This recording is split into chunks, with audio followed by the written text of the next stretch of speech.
ভাই, অনেকগুলো প্রশ্ন আছে।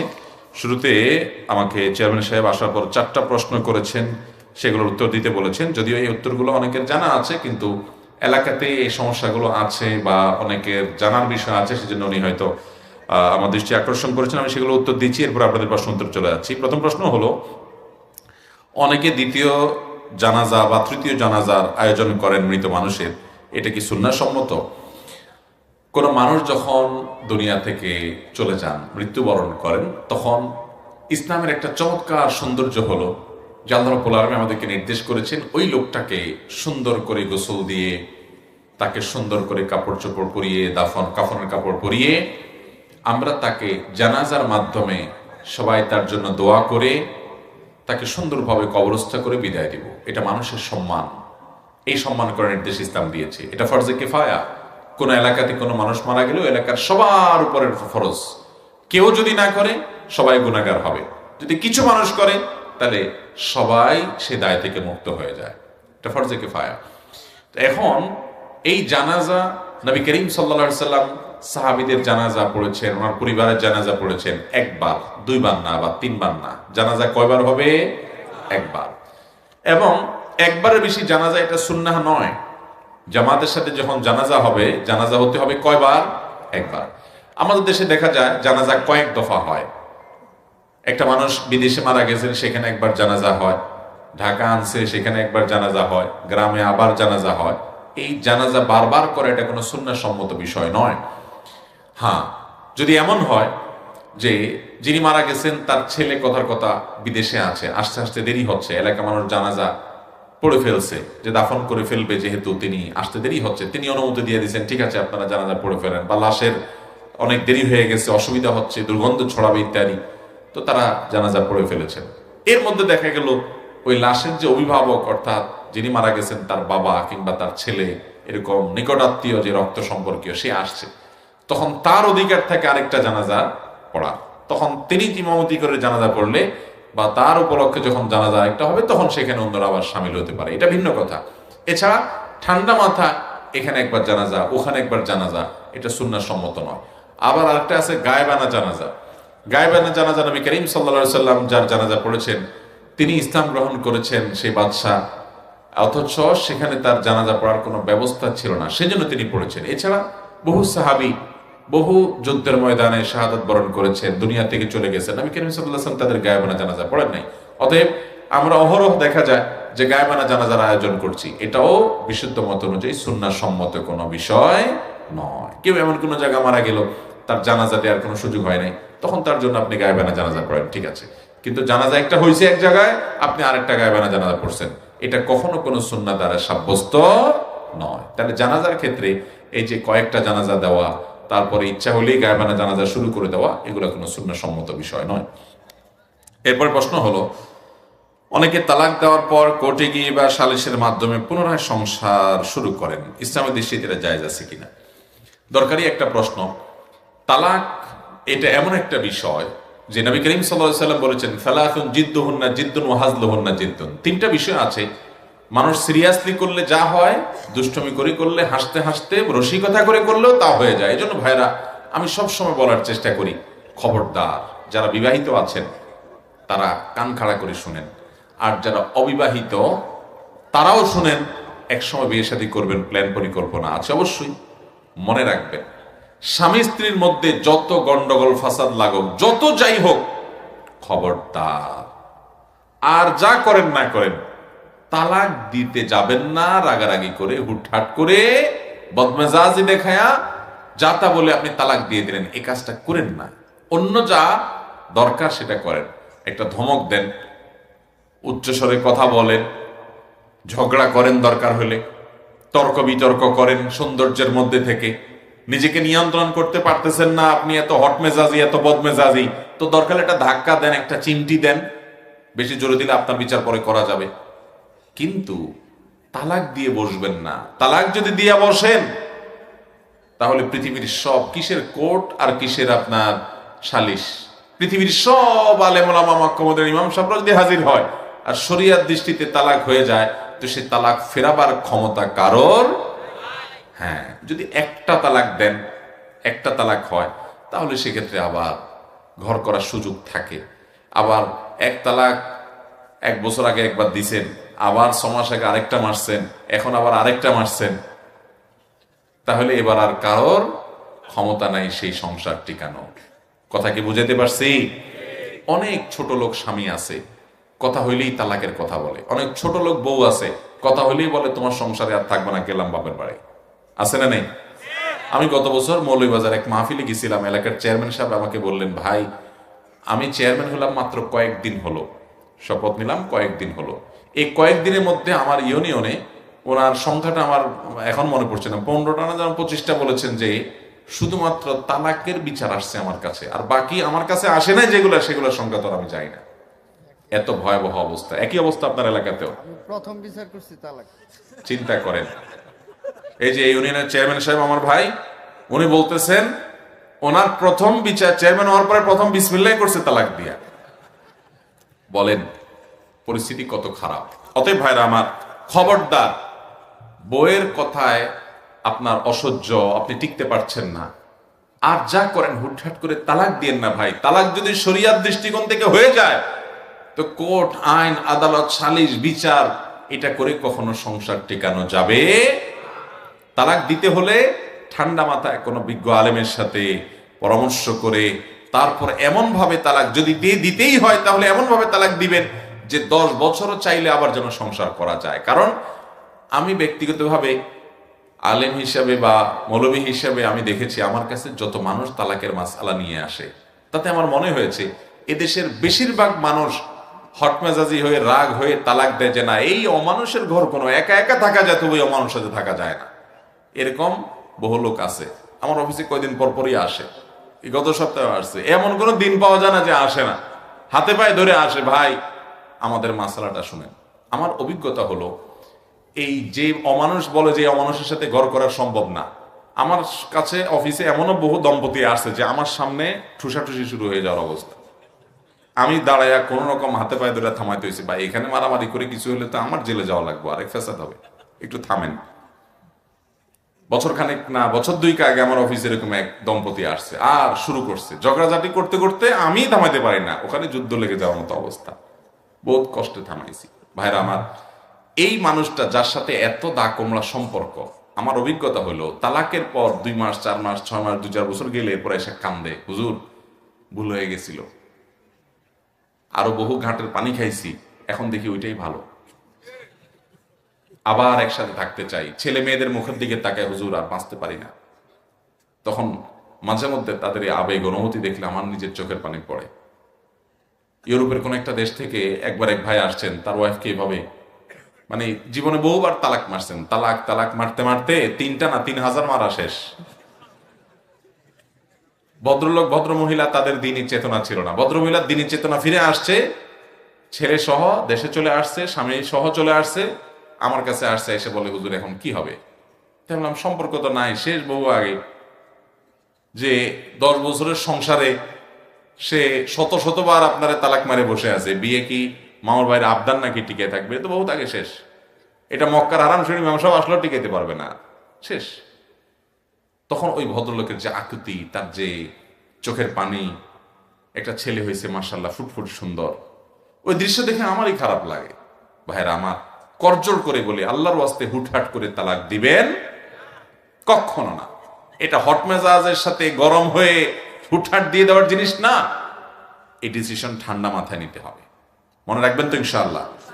তো এখন কথা হলো যে তালাক দিয়ে দিলেন, অনেক এলাকাতে তালাক দেওয়ার পরে হুজুর নিয়ে আসে তওবা পড়ানোর জন্য, আসেনি? যদি কোনো হুজুরে তওবা পড়ায়া তালাক ঠিক করে দেয়, তাহলে বুঝতে হবে ওইটা হুজুরের বিজনেস, ওইটা শরীয়তের মাসালা না, ওইটা হুজুরের কি বিজনেস। কারণ তালাক যদি হয়ে যায়, এটা হলো ছুরি মারার মতো। এটা কিসের মতো? হ্যাঁ, যেই তালাক দেওয়ার পর আবার ফেরত নেওয়া যায়, সেরকম তালাক দিবেন। তালাক হবে কয়টা? একটা, সুন্নাহ সম্মত তালাক। এই তালাক দিবেন, যদি দেওয়া লাগে, দেওয়ার পরে ছেড়ে দিবেন, সম্পর্ক এমনি অটোমেটিক শেষ হয়ে যাবে। 3 মাস পর আপনি চাইলে আরেক মেয়েকে বিয়ে করেন, উনি চাইলে অন্য ছেলের সাথে বিয়ে বসুক, ঠিক আছে। কিন্তু এরপরে যদি আপনাদের 10 বছর পরে মনে হয় আবার আমরা ঘর করব, সুযোগ আছে, টেনশন নাই। আপনি চাইলেন কথায় কথায় তালাক মারলেন, একসাথে কতগুলা মারলেন, আজকে মারলেন, কালকে মারলেন। এখন তো তালাক শুধুমাত্র বউকে মারে না, বউ সব ওর 14 গোষ্ঠী সহ তালাক দেয়। আর তালাক তো 3টা দেয় না। আমি এরকম বহু লোক অমানুষের কথা শুনছি যে একসাথে কয়েকশো তালাকের কথা বলে। আমি হাজার হাজার তালাক, বায়ান তালাক বলতে পারে না, বলে যে বেগুন তালাক।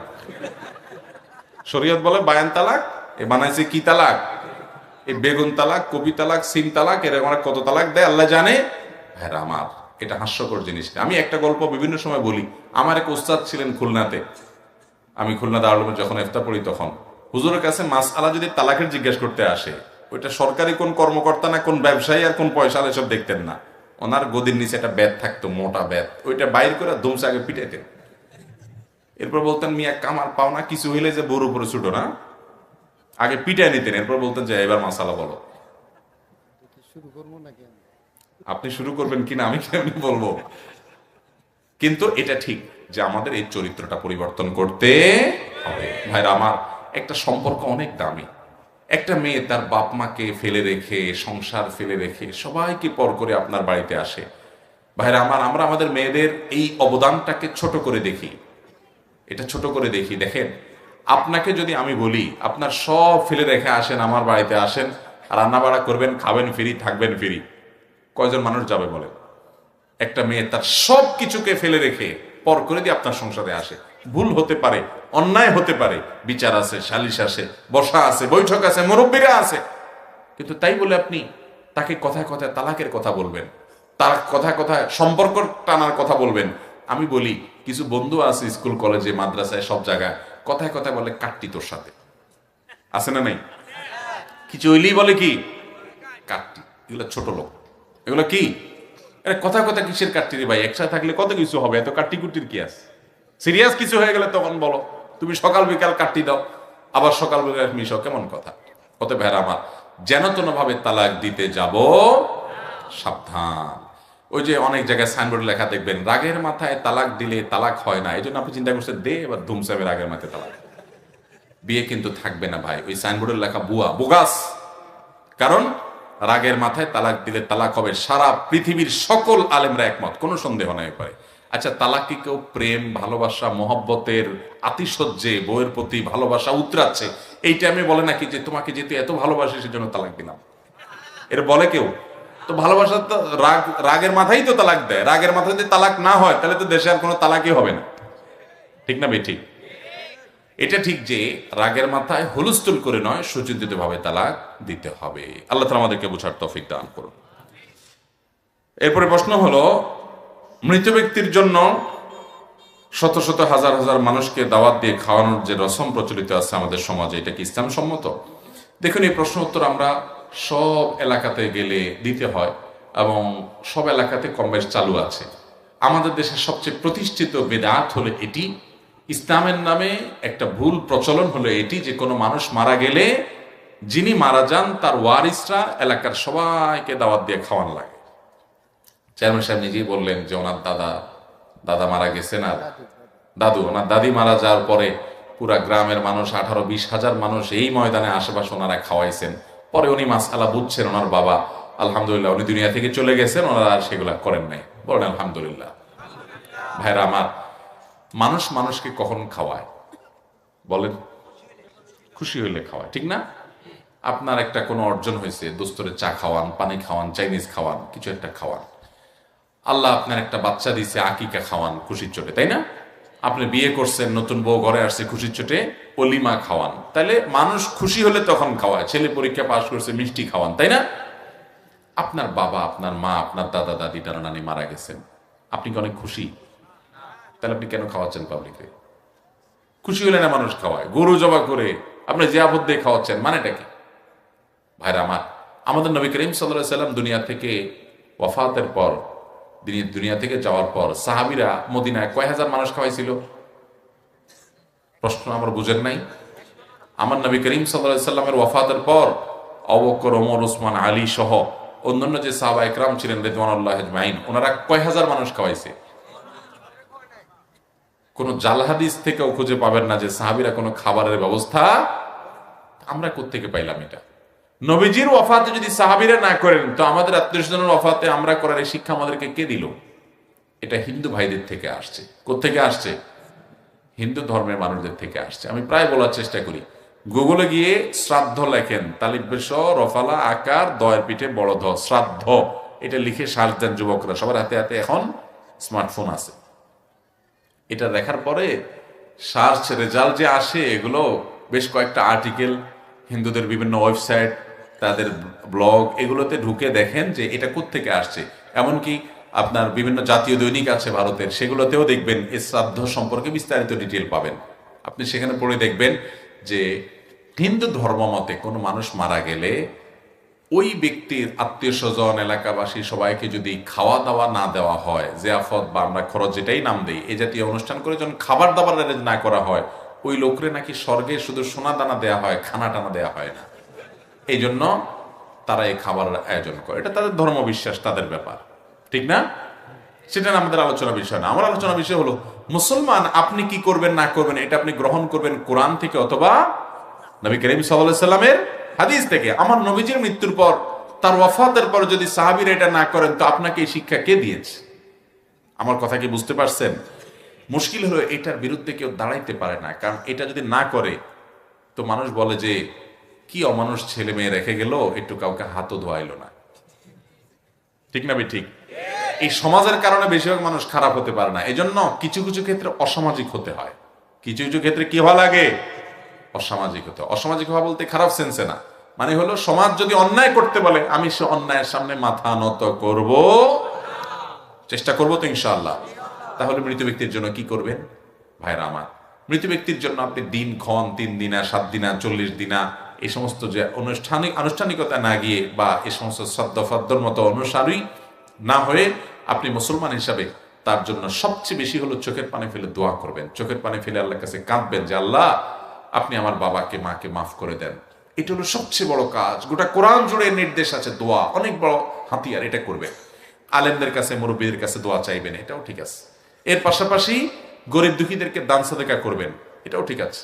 আপনি মাদ্রাসাতে দিনক্ষণ ঠিক না করে সারা বছর জুড়ে ওনার তরফ থেকে গরিবদেরকে খাওয়ান, এতিমদেরকে খাওয়ান, গরিব এলাকাতে গরিবদেরকে খাওয়ান, একজন গরিবকে 1 বস্তা চাল কিনে দেন, বাস। কোনো আনুষ্ঠানিকতা যে এটা না করলে হবে না, ওইটা না করলে ওনার এই অসুবিধা হবে, এটা করতে হয়। বিশেষ করে এই যে মৃত ব্যক্তিকে কেন্দ্র করে যে জিয়াফত হয়, এই জিয়াফতটা দেখলে বোঝার উপায় থাকে না এটা কোনো বিয়ের অনুষ্ঠান না কোনো মৃত ব্যক্তির খাবারের অনুষ্ঠান। সামিয়ানা টামিনা টাঙ্গাইয়া এলাকার সব ছেলে মেয়ে সব একসাথ করে, কি রে ভাই এগুলো কি?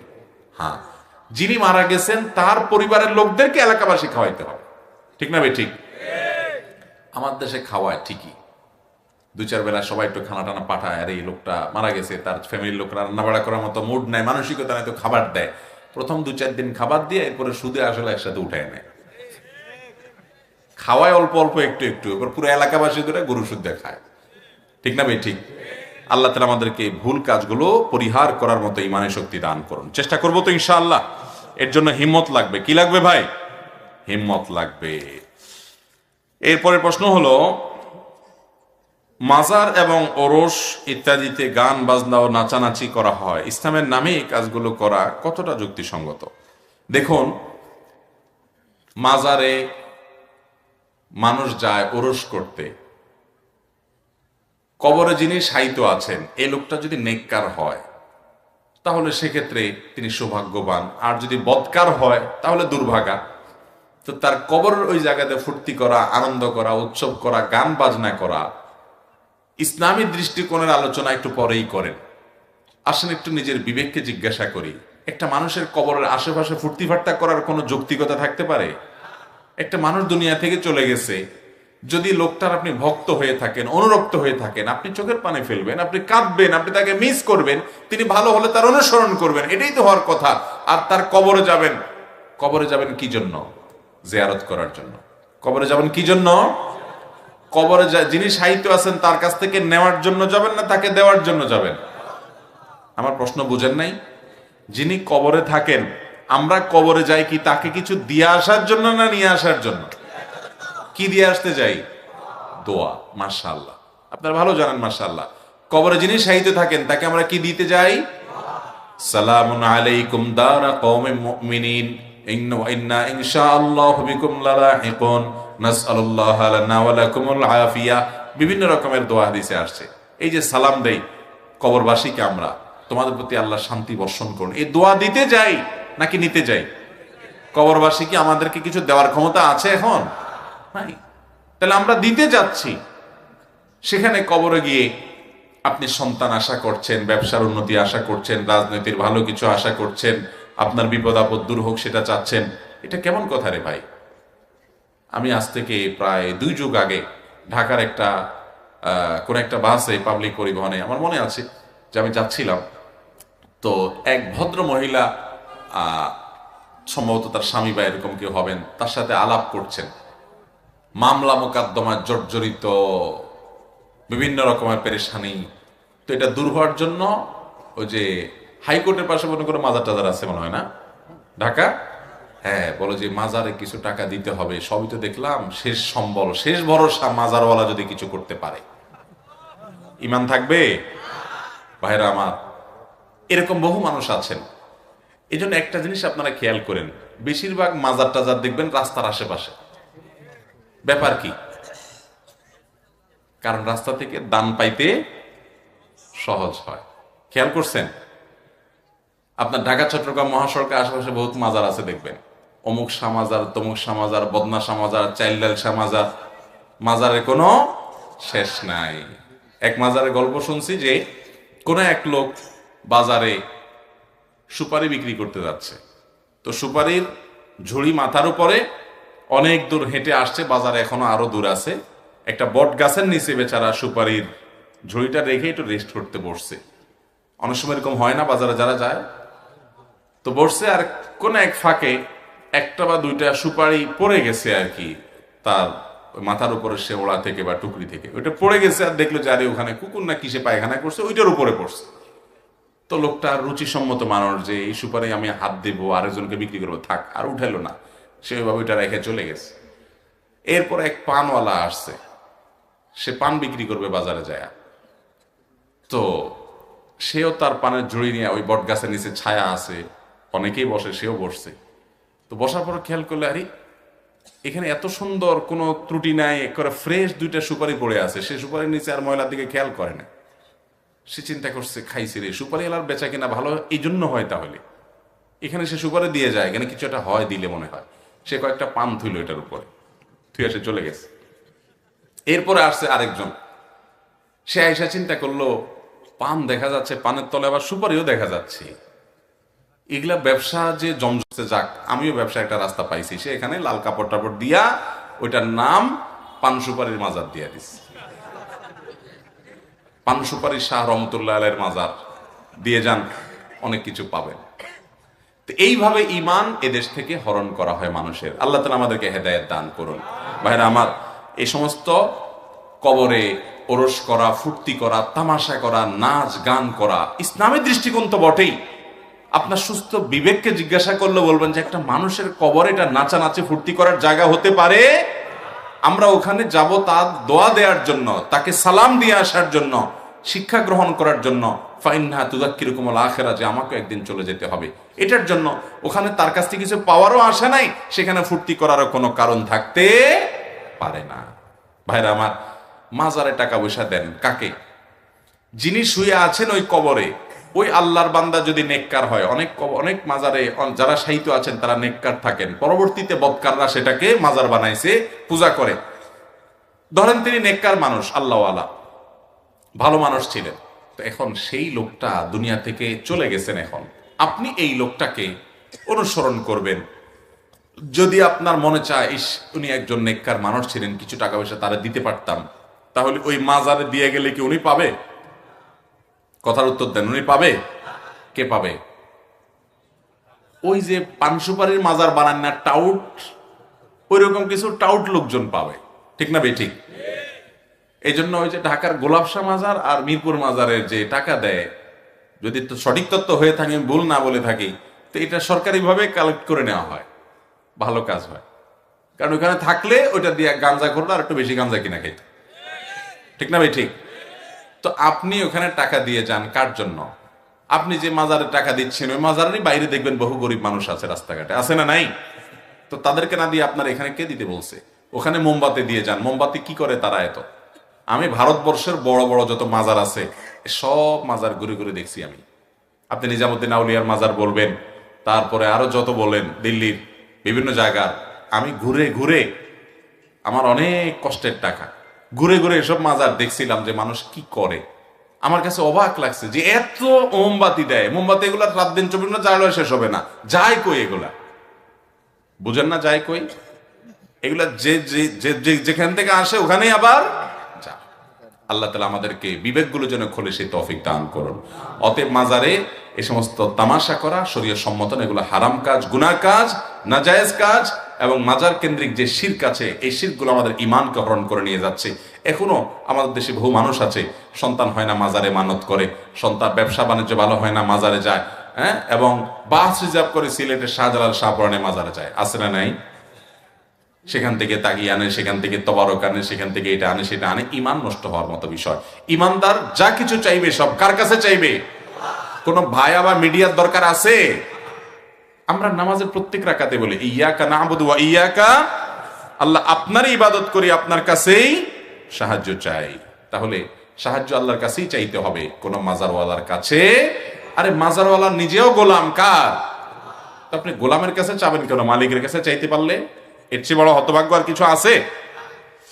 এরপরে প্রশ্ন, মৃত ব্যক্তিকে গোসল দিয়ে টাকা চাইয়ে নেওয়া কি জায়েজ আছে? অনেকে 200 বা 300 টাকা দেয়, সে ব্যক্তি মৃত ব্যক্তিকে গোসল দেয়, তার জন্য কি গোসল দেওয়া জায়েজ আছে? দেখুন, মৃত ব্যক্তিকে গোসল দেয়ানো এটা এলাকাবাসীর কর্তব্য। এটা কার কর্তব্য? এলাকাবাসীর কর্তব্য। এলাকাবাসী যদি কোনো লোককে নিয়োগ দেয় যে আমাদের সবার তরফ থেকে তুমি এটা করে দিবা, তোমাকে পারিশ্রমিক দিলাম, সেটা জায়েজ হতে পারে। কিন্তু কোন লোক যদি সবার কাছ থেকে টাকা নিয়ে নিয়ে এই কাজটা করে, এলাকাবাসী কেউ এটা দায় না নেয়, বরং প্রত্যেকের লোক ভাড়া করে করে মুসলমানরা সবাই করে কিন্তু টাকার বিনিময় নয়, এটা জায়েজ নাই। একটু পার্থক্য আছে। একটা হলো এলাকাবাসী তাদের উদ্যোগে তারা কাউকে দিয়ে করায়, তাকে টাকা দেয়, সেটা ভিন্ন বিষয়।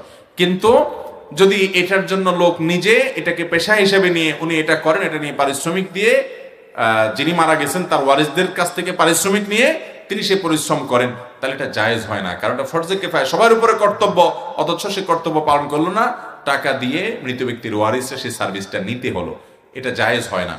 হ্যাঁ, একই কথা কবর দেওয়ার ক্ষেত্রে। অনেক এলাকাতে যারা কবর দেয় তাদেরকে কয়দিন পরে ডেকে এনে খাওয়ানো হয়।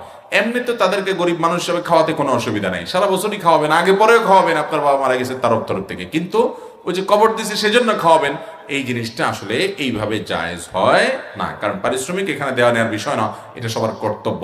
হ্যাঁ, সবাই মিলে উদ্যোগ নিয়ে তিনি যাতে এই কাজটা করতে পারেন সময়ের তরফ থেকে সেই ব্যবস্থা গ্রহণ করেছেন, সেটা ভিন্ন বিষয়। এরপরে প্রশ্ন হলো,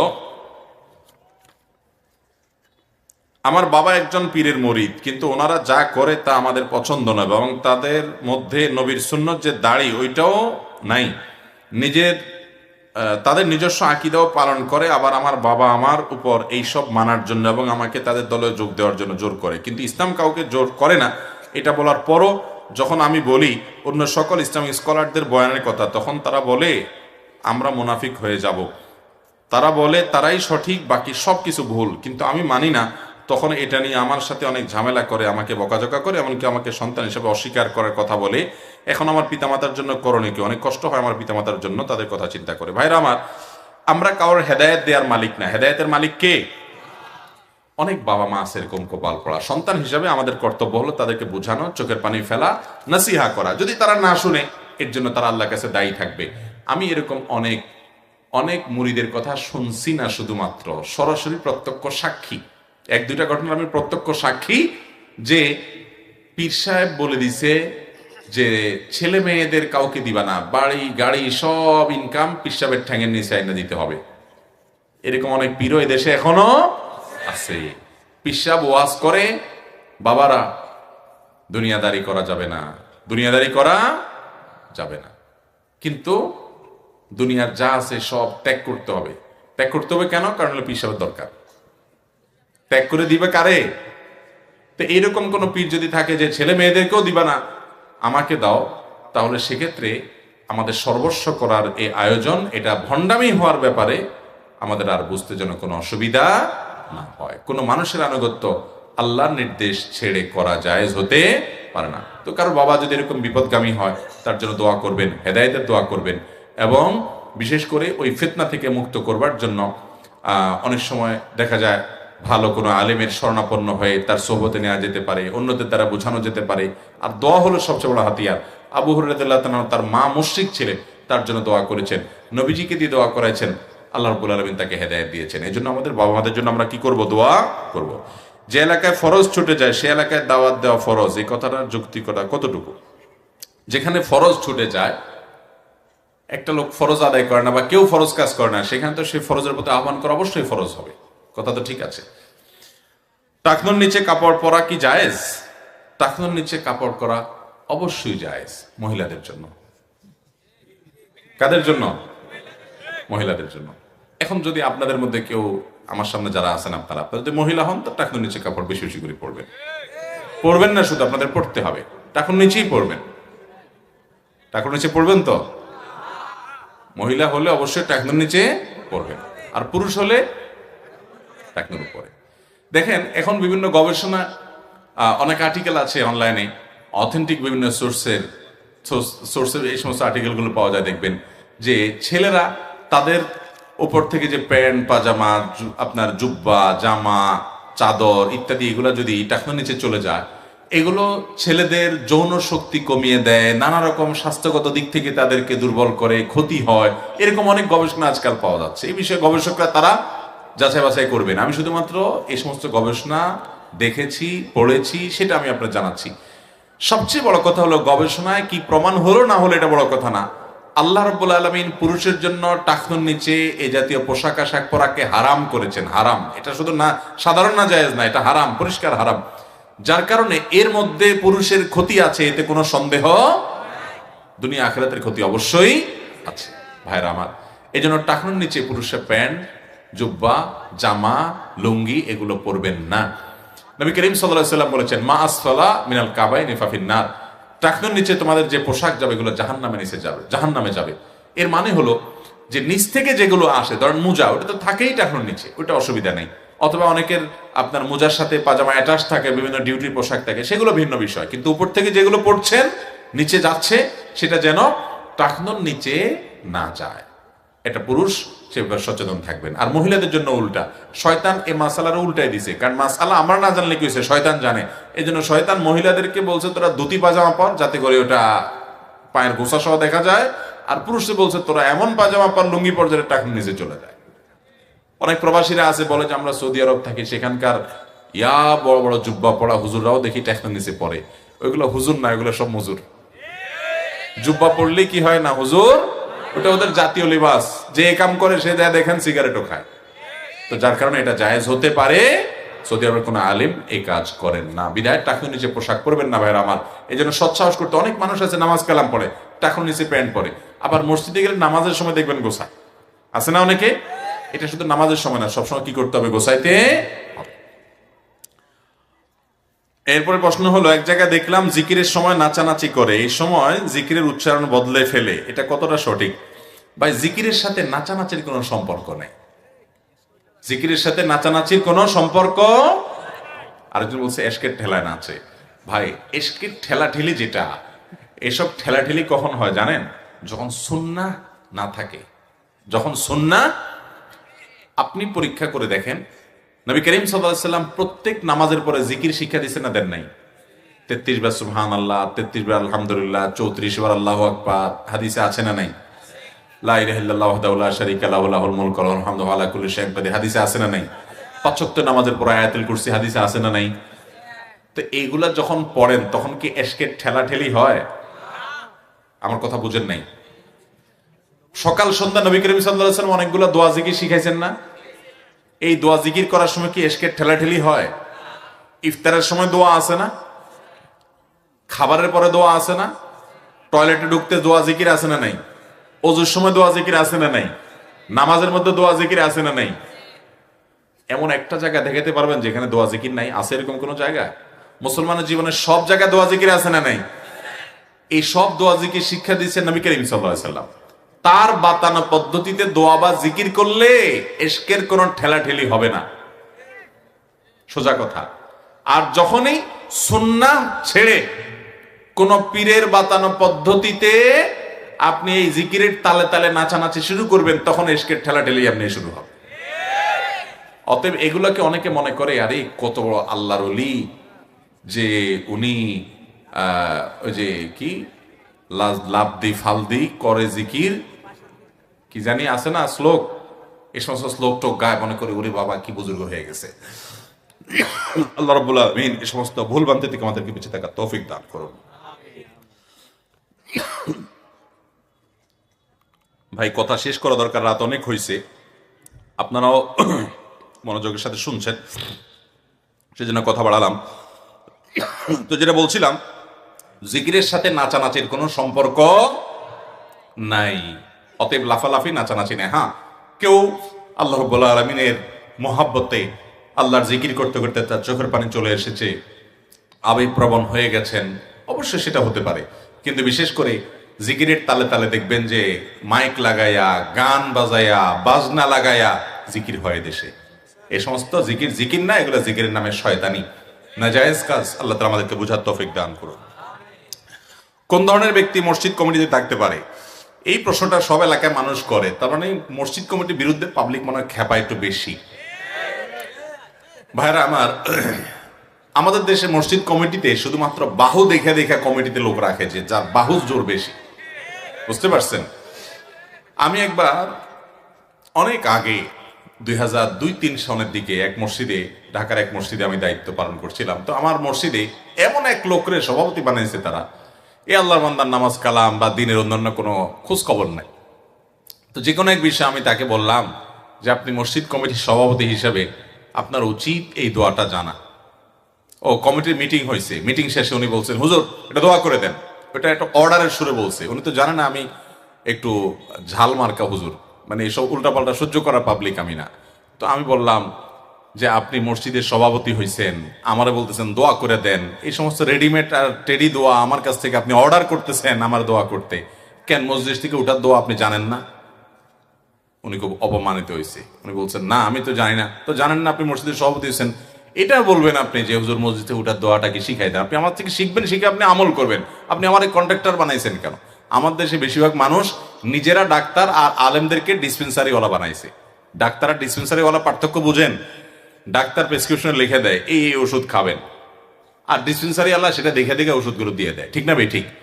তো আপনার অসুখ হয়েছে, বিসুখ হয়েছে, বাপ মারা গেছে, মা মারা গেছে, যে কোনো অসুবিধা আছে, আপনি যে হুজুরে বলছেন হুজুর মিলাদ পড়ে দেন, হুজুর দোয়া করে দেন, হুজুর এটা করে দেন, তার মানে ডিসিশন আপনি দিয়ে দিচ্ছেন ডাক্তার, হুজুর শুধু ডিসপেন্সারি ওয়ালা এখন শুধু ওষুধ সরবরাহ করবে। হুজুরদেরকে এত ছোট মনে করেন কেন? কোরআন দিয়েছিলেন তার কাছে তো শিখবেন।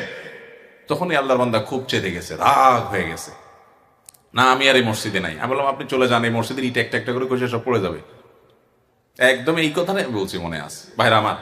তো মসজিদে অনেক ভাইরা আমাদের দায়িত্ব পালন করতে আসে, আল্লাহর ঘরের দায়িত্ব পালন করতে আসেন, সদিচ্ছা যদি থাকে তাহলে মোস্ট ওয়েলকাম অবশ্যই, কিন্তু আপনাকে কিছু যোগ্যতা অর্জন করতে হবে। আল্লাহ কোরআনে বলছেন ইন্নামা ইয়ামুরু মাসাজিদাল্লাহি মান আমানা বিল্লাহি ওয়াল ইয়াউমিল আখির, আল্লাহর ঘর আবাদ করবে সেসব লোকেরা যারা আল্লাহর প্রতি ঈমান আনে, আখিরাতের প্রতি বিশ্বাস রাখে। এক, ওয়া আকামাস সালাহ, পাঁচ ওয়াক্ত নামাজ আদায় করে, ওয়া আতাজ যাকাত, পয়সা থাকলে যাকাত দেয়, ওয়ালাম ইয়াখশা ইল্লাল্লাহ, আল্লাহ ছাড়া কাউকে পরোয়া করে। এই চার গুণ যাদের মধ্যে থাকে, আল্লাহ এবং পরকালকে বিশ্বাস করে, পাঁচ ওয়াক্ত নামাজ পড়ে, যাকাত দেয়, আল্লাহ ছাড়া কাউকে পরোয়া করে না, হক কথা বলতে ভয় পায় না, এই মানুষগুলো মসজিদের দায়িত্ব পালন করবে। অতএব মসজিদে যারা দায়িত্ব পালন করবেন মিনিমাম তাদের সূরা ফাতিহা সহ 3-4টা সূরা সহি থাকা উচিত, এবং তাদের পিছনে নামাজ পড়ার মতো মিনিমাম যোগ্যতা তাদের অর্জন করা উচিত। ইমাম সাহেবের ইন্টারভিউ নেওয়া হয় দেশে, মসজিদ কমিটিতে যারা আসবে তাদের ইন্টারভিউ নেওয়া হয় না। পয়সা নেয় না বলেই কি ইন্টারভিউ নেবেন না? আল্লাহর ঘরে খেদমতের জন্য মানে মিনিমাম যোগ্যতা হিসাবে অন্তত নামাজি এবং দ্বীনের স্পিরিট এবং দ্বীনি চেতনা তার মধ্যে অবশ্যই থাকতে হবে। কিন্তু সেই সাথে এটাও মনে রাখতে হবে, অনেক মানুষ মসজিদের ছায়া আসার পর, মসজিদ কমিটিতে আসার পর আস্তে আস্তে সংশোধন হয়ে যায়, তাদের প্রতি রূঢ় আচরণ করে তাদেরকে আমরা দূরে সরাই দিব না। আল্লাহ আমাকে আমাদের সবাইকে মাফ করুন। চেষ্টা করবো তো আমরা ইনশাল্লাহ, নিজেরা যোগ্য হব, নিজেদেরকে যোগ্য করবো ইনশাল্লাহ। এরপর প্রশ্ন হলো, ঘুমানোর সময় আমরা নড়াচড়া করতে পারি না, অনেক সময় মনে হয় কেউ আমার উপর ভর করে আছে, অনেকে বলে এটা বোবাজিন, এ সম্পর্কে কিছু বলেন ভাই। এ নিয়ে আমার একবার বেশ কিছু আর্টিকেল পড়ার সুযোগ হয়েছে অনলাইনে। সেখান থেকে যতটুকু জেনেছি যে এটার বৈজ্ঞানিক নানা ব্যাখ্যা আছে, নানা কারণ আছে। আমার যতটুকু জানা, কোরআন এবং হাদিসের আলোকে এই বোবা জিন বলতে কোনো কিছু আছে বলে আমি জানি না। এখানে এইটা কেন হয়, এটা কি স্বাস্থ্যগত কোনো কারণে হয়, নাকি জিনের অস্তিত্ব ঠিকই আছে? অনেকে আবার জিনকে অস্বীকার করে। জিনের অস্তিত্ব সম্পর্কে কোরআন কারীমে সূরা নাজিল করেছে। ভাইরা আমার, আল্লাহর প্রতি ঈমান আনার জন্য এই একটা পয়েন্ট যথেষ্ট। আমার কয়েকজন বন্ধু আছেন বুয়েট পড়ুয়া এবং উচ্চশিক্ষিত, তারা আমার সাথে অনেক সময় একান্তে আলাপে বলে, ভাই, আল্লাহর প্রতি যদি কারোর ঈমান নিয়ে সন্দেহ থাকে, এই সন্দেহ তার দূর হয়ে যাবে শুধুমাত্র কোরআনে জিনের অস্তিত্বের কথা বলেছে। এখনো সায়েন্স জিনকে স্বীকার করে না। এই জিনের পালায় যেই ফ্যামিলি পড়ছে, ও জানে জিন শুধু আছে না, জিন ও চোখের সামনে দেখে। আপনি বলবেন সে মানসিক রোগী, এই তো কয়জনের মানসিক রোগী বলবেন? এরকম বহু জিনের রোগী আমার দেখার সুযোগ, দুর্ভাগ্য সৌভাগ্য যাই বলেন, হয়েছে। অনেকেরই এরকম হয়েছে যে আপনারা অনেকের সময় দেখেন যে এমন অস্বাভাবিকত্ব যে একটা গাছের ডালের মাথা একটা বাচ্চা বসে আছে, একটা বড় মানুষ বসে আছে, কিভাবে সম্ভব? শত শত মানুষ দেখছে, সবাই মানসিক রোগী, সবার মাথা নষ্ট হয়ে গেছে। ভাইরা আমার এক বন্ধু, যার কথা বলছিলাম, বুয়েট পড়ুয়া, অনেক বড় শিক্ষিত, অনেক বড় ইঞ্জিনিয়ার, বাংলাদেশের একটা স্বনামধন্য কোম্পানির আপনার চিফ ইঞ্জিনিয়ার পর্যায়ের একজন মানুষ, অনেক বড়, নাম বললে চিনে যাওয়ার মতো। উনি বলেন যে, ভাই, আমার বাসায় আমার ওয়াইফ কুমড়া কেটে ফালি করে, 2 ফালি করে রেখেছে 2 পাশে, এরপরে একটাকে আবার 2 টুকরা করে অন্যটা নিতে গেছে, নিয়ে দেখে কুমড়া নাই। বলেন আপনার বিজ্ঞান কি বলবে এখানে? বলে যে প্রতিদিন আমার গাছের বারান্দার গাছে ফুল ছিঁড়ে ফেলে, পোলাপানিরে বকাঝকা দেই যে ওরা ছিঁড়ে কিনা। এরপর একদিন দেখলাম যে আজ তো একটা ফুল আছে, আমি বারান্দার পাশেই ওখানে কাজ করছি, এরপরে দেখি যে নাই, ছিঁড়ে ফেলছে। মানে দেখা যায় যে এটা ছিঁড়ে ফেলাইছে, এটা জোরে পড়ার জিনিস না, পাতাগুলো ছিঁড়ে ফেলতেছে। কে করতেছে এগুলো? ডিম এনে আপনার ড্রয়িং রুমে একবারে মাঝখানে ফ্রিজ থেকে ডিম এনে ঠাস করে ছেড়ে দিচ্ছে। তো এই সমস্ত পাগলামো যেগুলো আমরা দেখি, এগুলোকে আপনার বিজ্ঞান কি ব্যাখ্যা করবে? বলবে যে তাদের মাথার সমস্যা। জিনের এরকম বহু রোগী কাছে থেকে দেখার সুযোগ হয়েছে। আবার এটাও ঠিক যে জিনের রোগী নামে অনেক মানসিক রোগীকে জিনের রোগী বানানোর ধান্দা আছে, কারণ এটা অনেকের বিজনেস, এটা অনেক কবিরাজের বিজনেস। এই সমস্ত কবিরাজের কাছে একটা সুস্থ মানুষকে নিয়ে যান, তাকেও বলবে যে এই লোকটা সব শেষ হয়ে গেছে, ধ্বংস হয়ে গেছে। একটা মরা মানুষের নাম বলেন যে ওনার কিছু আছে কিনা দেখেন, তো সে দেখবেন গনে টেনে বলবে, হাই রে, এই লোকটা তো শেষ হয়ে গেছে, আর বেশি দিন বাঁচবে না। বুঝতে পারছেন আমার কথা? তো এই ভণ্ডামি যেমন হয় সেটা যেমন সত্য, আবার জিনের অস্তিত্বকে অস্বীকার করার মতো মূর্খতাও আরেকটা হতে পারে। কোরআনের মিরাকল, কিভাবে জিনের রোগের ট্রিটমেন্ট করা হয় কোরআন আয়াত দ্বারা। ভাইরা আমার, 2-4টা আমার কথা শুনে আপনার প্রভাবিত হওয়ার দরকার নাই, 2-4টা ঘটনা নিজের চোখের সামনে দেখবেন কিভাবে প্রভাবিত হয়। দেখবেন যে ক্যারিসমেটিক ভাবে কোরআন কারীমের আয়াত অলৌকিক ভাবে সেখানে কাজ করে।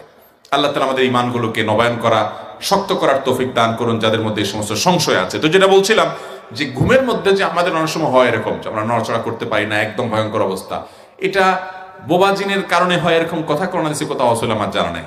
যদি জিনের উপদ্রবের কারণে হয় সেটা হতে পারে, আল্লাহু আলাম, অদৃশ্যের বিষয়। আর এটার বৈজ্ঞানিক কোনো ব্যাখ্যা যদি থাকে তাহলে সেটা অবশ্যই এটা গ্রহণযোগ্য হতে পারে। এক রাকাতে সূরা ইখলাস 3 বার পড়লে প্রত্যেকবার কি বিসমিল্লাহ পড়তে হবে? দেখুন, প্রত্যেক রাকাতে সূরা ফাতিহার পর একটা সূরা আমরা মিলাবো বা কোরআনে কোনো একটা অংশ পড়বো, সেখানে যদি কেউ সূরা ইখলাস 3 বার পড়তে চায় পড়তে পারেন, সূরা ইখলাসকে মহব্বত করে। তো যদি 3 বার পড়েন, প্রতিবারই তিনি বিসমিল্লাহ পড়বেন শুরুতে, যেহেতু প্রত্যেক সূরা পাঠের শুরুতে কি পড়তে হয়? বিসমিল্লাহ পড়া সুন্নাহ। এরপরে প্রশ্ন হলো, জিন সাধনা করা কি জায়েজ আছে? জিন কি সাধনা কেন করবেন? ইবাদত করবেন কার? আল্লাহ। অনেক লোক জিনকে বশে আনার জন্য জিন সাধনা করে। এই সমস্ত জিন সাধনা টাধনার কোনো সুযোগ ইসলামের দৃষ্টিতে নাই। অনেকে আছে দেখবেন যে শয়তানের থেকে বাঁচার জন্য শয়তানের পূজা শুরু করে দেয়। বিশেষ করে এই জিনের এই জগৎটা বড় স্পর্শকাতর জগৎ। এই জগতে হেঁটে অনেকে বেঈমান পর্যন্ত হয়ে যায়, কারণ সে জিনকেই রীতিমতো উপাসনা শুরু করে, জিনের কথা মতো জিনে এটা করে ওইটা বলে, তার কথা অনুযায়ী সবকিছু করে। এবং জিনদের মধ্যে দুষ্ট জিন শয়তান যেগুলো, সেগুলোর কথা শুনে অনেকেই বেঈমান হয়ে যায়।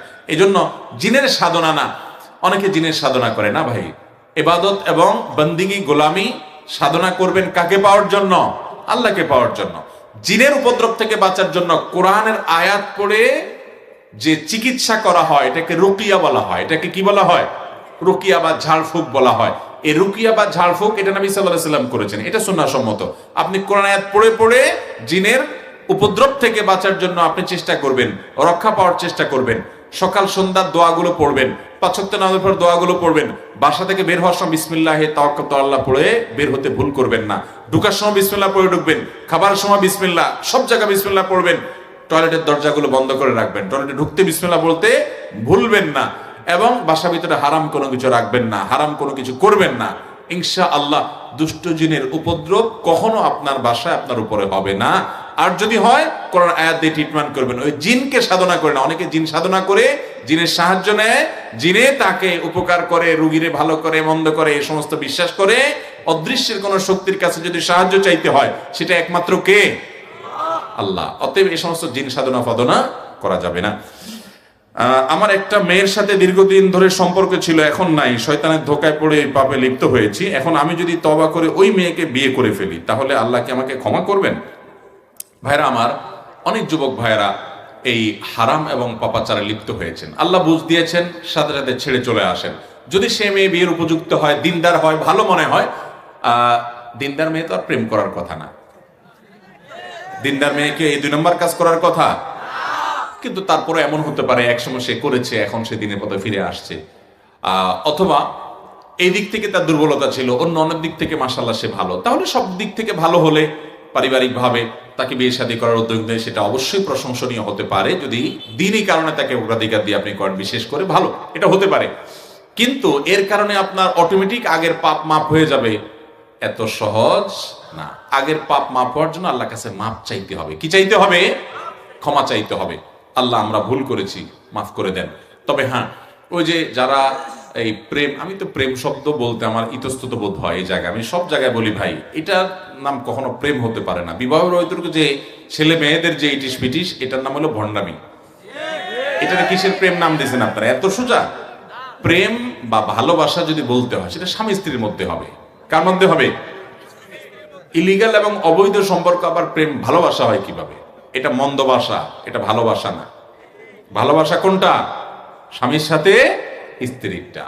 যাই হোক, যদি কেউ এরকম 2 নম্বর কোন সম্পর্কে জড়ায় পড়ে, যেটাকে আপনারা প্রেম বলেন আর কি, এই 2 নম্বরেতে যদি কেউ জড়ায় পড়ে, জড়ায় পড়ার পরে বেশিরভাগ ক্ষেত্রে দেখা যায়, ওই যে ভণ্ডামি কেন বলছি, বেশিরভাগ হলো টাইম পাস। যুবকরা বদমাইশি করা, ফষ্টি নষ্টি করা তাদের ধান্দা। আর মেয়েগুলা অনেকে আছে এখলাসের সাথে প্রেম করে। এখলাসের সাথে প্রেম করে মানে কি, ও সত্যি সত্যি হয়তো ভালোবাসছে আর কি, কিন্তু সে বুঝে না ওই পোলা তো বন্ড পুরা, ও তো টাইম পাস করতেছে। ও অনেকগুলার সাথে সম্পর্ক করে, আর এদিকে মাদ্রাসার হুজুররা এসে কানে কানে বলে, হুজুর একটা মাদ্রাসার ভালো দেখে পর্দানশীল মেয়ে দেখবেন আমার জন্য। এদিকে অন্য মেয়েদের সাথে ফষ্টি করে। ওই মেয়েরা তো টের পায় না, ও সর্বস্ব হারানোর পরে পরে বলে যে হ্যাঁ, বিয়ের লোভ দেখে, প্রলোভন দেখিয়ে দর্শন হানতাম, নানান কাহিনী সাজায়। আল্লাহ তাআলা আমাদের ছেলে মেয়েদেরকে বুঝার তৌফিক দান করুন। ভাইরা আমার, এই তথাকথিত প্রেম, এই প্রেম নামক ভণ্ডামির পর কত মেয়েরা নির্যাতিত হয়, কত ছেলেরা ক্ষতিগ্রস্ত হয়, প্রতারিত হয়। এগুলো বেশিরভাগই প্রতারণা। হ্যাঁ, তোমাকে বিয়ে করবো, হান করবো, তান করবো, যে তলে তলে মহিলা মানুষের মেয়ে খুঁজে। প্রতারণা হলো না? বেশিরভাগই প্রতারণা। যদি কেউ এই প্রতারণা করেছে, এরপরে তওবা করে ফিরে আসছে, আবার তাকে বিয়ে করছে, মন্দের ভালো। কিন্তু আবার এটা মনে করবেন না, অনেকে মনে করে হুজুর প্রেমের উদ্দেশ্যে বিয়ের উদ্দেশ্যে প্রেম করছি, আমার মধ্যে কোনো খারাপ মতলব নাই যে প্রতারণা করবো, 2 নম্বরই করবো, আমার নিয়তটা খালেস, আমি তার বিয়ে করব। এই উদ্দেশ্যে প্রেম করলে জায়েজ হবে কিনা?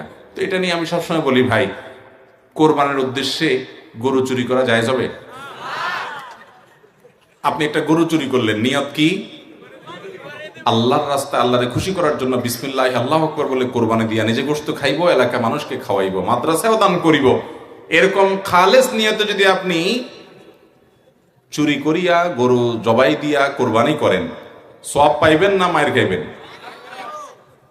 তো কোরবানির উদ্দেশ্যে গরু চুরি করা যেরকম, বিয়ের উদ্দেশ্যে প্রেম করাও সেরকম। উদ্দেশ্য ভালো, কিন্তু পদ্ধতি কি খারাপ। বিয়ে করবেন যখন পরিকল্পনায় করছেন, তো 2 পরিবারের মাধ্যমে আলোচনা করে সামনে এগিয়ে যান। যুবকরা এই শয়তানি এবং পাগলামি থেকে সরে আসেন, যৌবনকে নষ্ট করবেন না। পশ্চিমা দুনিয়া শেষ হয়ে গেছে ভাই, ইউরোপিয়ানরা, আমেরিকানরা শেষ হয়ে গেছে। ওদের পারিবারিক কোনো বন্ডিং বলতে কিচ্ছু নাই। এই দেশের মানুষ অনেক ক্ষেত্রে মনে করে আরে আমরা অনেক মিসকিন, আরে আপনারা অনেক সুখী ওদের চাইতে অনেক দিক থেকে। এর ভিতরে একটা দিক এটাও যে শুধুমাত্র রোডঘাট চকচকা দেখেন, ওদের বাহিরগুলা সব ফ্রেশ দেখেন, অনেক কিছু ভালো দেখেন, মনে করেন সব সুখের সাগরে ভাসতেছে। আজকে একজন বড় ডক্টর, অনেক বড় একজন হার্টের ডক্টর সৌদি আরব থেকে আসছে, ওনার সাথে কোন একটা প্রোগ্রামে কথা বলছিলাম, প্রসঙ্গত উনি বলছিলেন যে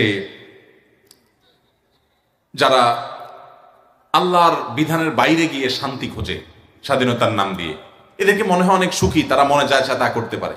এদের কি পরিমাণ ডিপ্রেশনে ভোগে এবং কি পরিমাণ তাদের মধ্যে আত্মহত্যার প্রবণতা, নিজেকে শেষ করার প্রবণতা, এটা কল্পনা করা যাবে না। ভাই, আল্লাহর বিধানের বাইরে কখনো শান্তি পেতে পারে না মানুষ। পশ্চিমা দুনিয়া মানুষের সাংসারিক জীবন, দাম্পত্য জীবন শেষ।